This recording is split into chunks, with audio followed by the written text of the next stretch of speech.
Coming up this weekend, a couple of bantamweights looking to get back in the win column. We have the former Combate champion Gustavo Lopez taking on the Mongolian Knight, Alatengheili. And Matt, I love this fight. Listen, when we were kind of going over possible fight of the night scenarios, we went a little off the board with Montel Jackson, JP Bays, but I think this fight, in terms of being a grappler's paradise, it definitely is one of those fights. And I want to pass it on over to you because we look at fight cards every single weekend. We look at fighters, and I'm going to throw it at Gustavo Lopez. Is he one of the better fighters out there that just has an awful record because he's fought good competition? He really might be.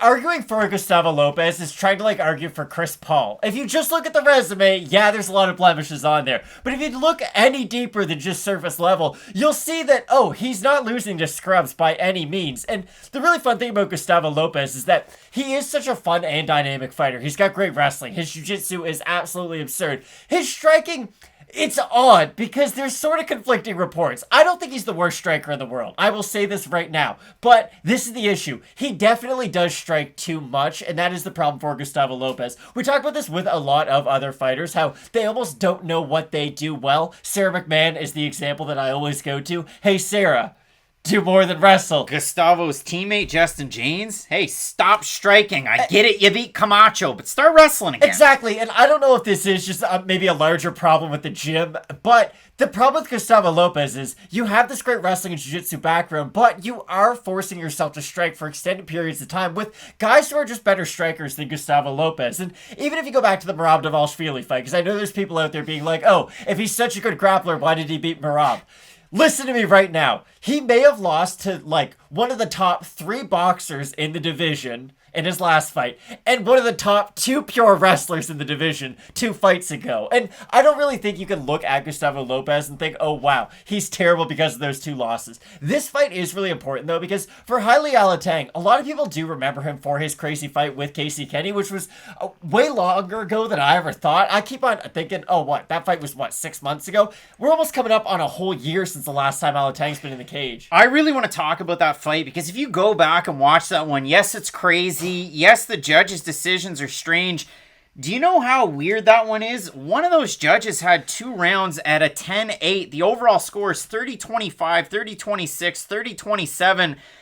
That's not good, but if you're looking at it for Alatengheili, hey, Casey Kenny's a good talent. On any given day, he's a 10 to 15 type guy. Maybe he could beat a guy in the top 10 if he went back to his base, which is wrestling. But for Alatengheili, the fights in the UFC, he beat Danaa Bakari. That's a great fight if you want to go back and watch that. Then he fights Ryan Benoit, beats him by split decision. And then you lose to Casey Kenny.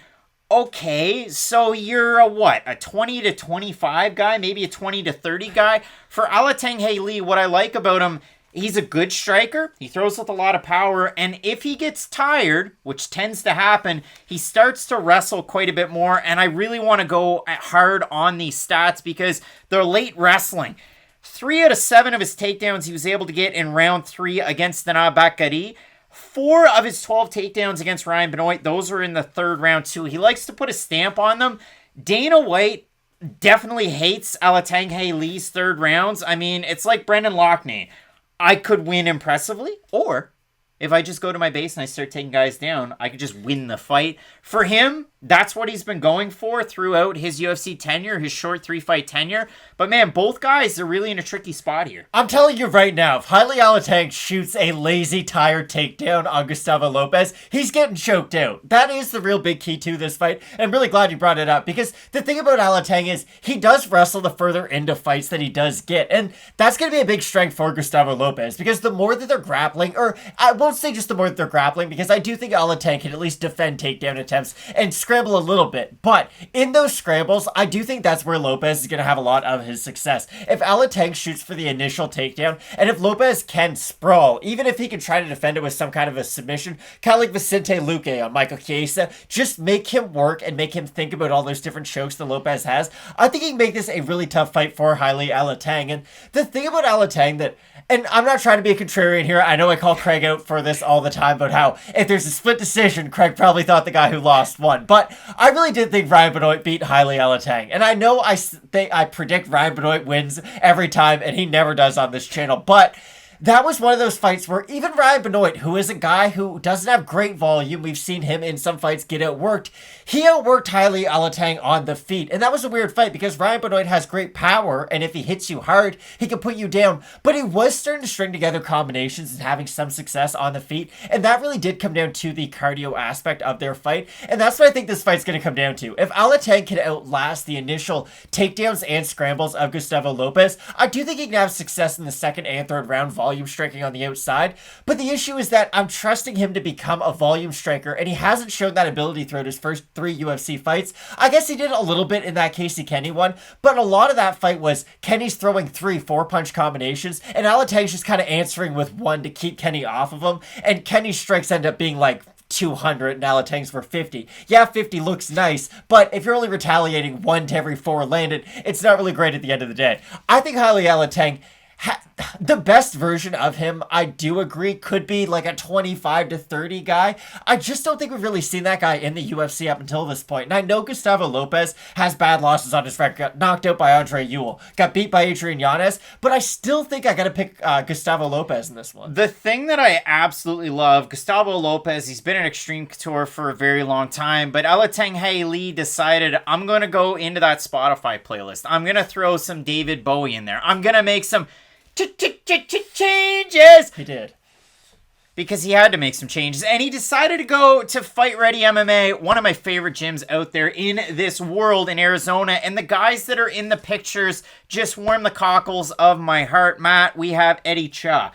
But then we have Eric Albarracin, and he only kind of works with some guys there. The Pitbull brothers, Bruno Silva, some decent fighters along the list. Also, Hunter Azure. I think that's a perfect training partner for a fight like this. So I'll leave you with that. I look at the odds for this fight. They opened at par for both guys, so minus 110. Right now, you have Lopez at a plus 101 or thereabouts. You have Heilialateng at a minus 123. If we look at the Tapology votes, surprised us, they are to you. 979 total votes, 71% with Alateng, 82% by decision. For the 29% that have Lopez, 70% by decision.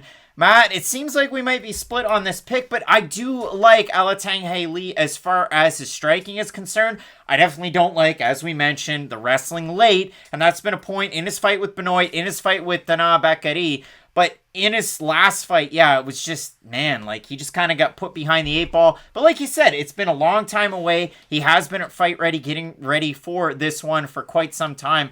I like that camp change for Alateng. And for those reasons, I like him in this fight. But I mean, man, I see this as a razor-tight fight, and where those opening odds are at, I can't disagree. I think Alateng can have success on the feet for as long as the fight stays there, but I do think at some point this fight will become somewhat of a grappling match, and when it comes to the grappling, I don't think Ali can stay at least consistent or stay sustainable with his grappling with Gustavo Lopez. Lopez is a really tricky grappler on the mat. He's got to go for arms, go for necks. He's got a plethora of different chokes on his resume. We're going to talk about Anthony Burchak throughout this because Gustavo Lopez fought him, beat him. That was short notice. And then he took on one really tough out in Tony Gravely and he got knocked out. But at the base, Anthony Burchak is a great jiu-jitsu player, and he competes in jiu-jitsu tournaments all the time. Gustavo Lopez submitted him fairly quickly. He did, and again, I really do think that Lopez has that, like, nth degree of grappling in this division, so I will go with Lopez as the slight underdog in Matt this one. going with Gustavo Lopez. I've got Alatengheili in this one. We want to hear from you down below in the comments section.